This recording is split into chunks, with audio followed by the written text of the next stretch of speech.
સૌપ્રથમ જોઈએ વિશેષણનો અર્થ. જે નામના અર્થમાં વધારો કરે તેને વિશેષણ કહે છે. બીજા શબ્દોમાં કહીએ તો નામ એટલે કે સંજ્ઞાની વિશેષતા દર્શાવતા પદને વિશેષણ કહે છે. ઉદાહરણ, દાખલા તરીકે કાળો હાથી, સુંદર ફૂલ. તો આ વાક્યોમાં કાળો અને સુંદર એ વિશેષણ છે, જ્યારે હાથી અને ફૂલ એ વિશેષ્ય છે. જે વિશેષતા દર્શાવે એ વિશેષણ, જેની વિશેષતા દર્શાવાય છે એ વિશેષ્ય છે. હવે જોઈએ વિશેષણના કેટલાક પ્રકારો. સૌપ્રથમ ગુણવાચક વિશેષણ. કોઈ વ્યક્તિ, વસ્તુ કે પદાર્થનો ગુણ દર્શાવે તેને ગુણવાચક વિશેષણ કહે છે. જેમ કે સુંદર, પ્રેમ, સેવા, નિષ્ઠા, હોશિયાર વગેરે ગુણવાચક વિશેષણ છે.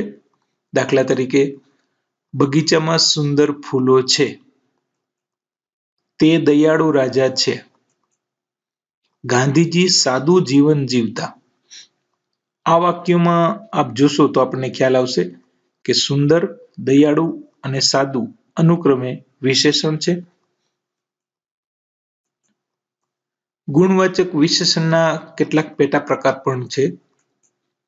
જેમ કે રંગવાચક, તે લાલ મરચું છે. તો આ વાક્યમાં લાલ એ રંગવાચક છે, જે રંગ દર્શાવે છે. આ ઉપરાંત અન્ય વાક્યોમાં જોઈએ તો પીળું પાંદડું, કેસરી સાફો, ગુલાબી ગાલ, લાલ ગુલાબ. તો આ રીતે અલગ અલગ વાક્યોમાં જ્યાં રંગ દર્શાવાય છે એ રંગવાચક વિશેષણ છે. ત્યારબાદ સ્વાદવાચક વિશેષણ. દાખલા તરીકે તેણે સ્વાદિષ્ટ ભોજન બનાવ્યું. તો આ વાક્યમાં સ્વાદિષ્ટ શબ્દ છે એ સ્વાદ દર્શાવે છે. જેમ કે અન્ય વાક્યોમાં ઉદાહરણ જોઈએ તો મોળું દહીં, મોળું શાક, કડવો લીમડો, ગળ્યો કંસાર, મીઠું શરબત, તીખું મરચું. તો આવી રીતે જે શબ્દો સ્વાદ દર્શાવે છે તે સ્વાદવાચક વિશેષણ છે. ત્યારબાદ આકારવાચક વિશેષણ. તેણે ચોરસ ચિત્ર દોર્યું. તો આ વાક્યમાં ચોરસ એ એક આકાર દર્શાવે છે, એટલે ગુણવાચક વિશેષણનો આ એક પેટા પ્રકાર છે. આ ઉપરાંત ગોળ ટીપોઈ, લંબચોરસ ટેબલ વગેરે વાક્યોમાં આકારવાચક વિશેષણ જોઈ શકાય છે. ત્યારબાદ બીજો પ્રકાર સંખ્યાવાચક વિશેષણ. સંખ્યા દર્શાવતા વિશેષણને સંખ્યાવાચક વિશેષણ કહે છે. દાખલા તરીકે બે ચોર પકડાઈ ગયા, 50 વિદ્યાર્થીઓ પ્રવાસમાં ગયા, તેણે 1 ડઝન કેળા ખરીદ્યા. તો આ વાક્યમાં આપ જોશો તો આપણને ખ્યાલ આવશે કે 2, 50, 1 ડઝન વગેરે સંખ્યા દર્શાવે છે. તો આ રીતે આ સંખ્યાવાચક વિશેષણ છે. ત્યારબાદ ક્રમવાચક વિશેષણ. ક્રમ દર્શાવતા વિશેષણને ક્રમવાચક વિશેષણ કહે છે.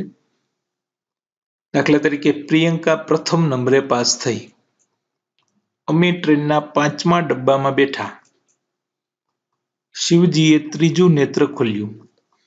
તો આ વાક્યમાં પ્રથમ, 5મા અને ત્રીજું એ ચોક્કસ ક્રમ દર્શાવે છે, એટલા માટે આ ક્રમવાચક વિશેષણ છે. ત્યારબાદ પરિમાણવાચક વિશેષણ. જથ્થો કે માપ દર્શાવતા વિશેષણને પરિમાણવાચક વિશેષણ કહે છે. ઉદાહરણ, મને થોડા ફળો આપો. સાંઈબાબાના મંદિરે અઢળક સોનું છે. કાલે ખૂબ વરસાદ પડ્યો, તેણે 5 કિલો તુવેર દાળ ખરીદી.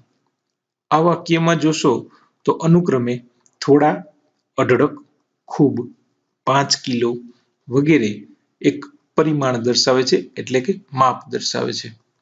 અહીંયા આપ પરિમાણવાચકમાં 2 પ્રકારના પરિમાણ જોઈ શકાય છે, એક ચોક્કસ અને એક અનિશ્ચિત, મતલબ કે નિશ્ચિત અને અનિશ્ચિત. જેમ કે થોડા, અઢળક અને ખૂબ એ અનિશ્ચિત છે કે થોડા ફળો આપો તો એમના પરથી ખ્યાલ આવતો નથી કે થોડા એટલે કેટલા, પરંતુ અહીંયા જો એમ કહેવામાં આવે કે મને 4 ફળ આપો તો એ નિશ્ચિત પરિમાણ છે. આ રીતે ત્યારબાદ સાર્વનામિક વિશેષણ. સર્વનામ તરીકે વપરાતા પદ જ્યારે નામના અર્થમાં વધારો કરે તેને સાર્વનામિક વિશેષણ કહે છે. તેઓ, તેમની, અમે, મારી, આપણું, અમારું વગેરે સાર્વનામિક વિશેષણ છે જેનો ઉપયોગ ઘણીવાર વાક્યમાં થયેલો જોવા મળે છે. દાખલા તરીકે અમે અમદાવાદ પહોંચી ગયા હતા, તો આ વાક્યમાં અમે છે એ સાર્વનામિક વિશેષણ છે. સાર્વનામિક વિશેષણના કેટલાક પેટા પ્રકારો પણ પાડી શકાય આ રીતે, જેમાં સૌપ્રથમ છે દર્શક વિશેષણ. જે વિશેષણ દર્શાવવાનું કાર્ય કરે છે તેને દર્શક વિશેષણ કહે છે.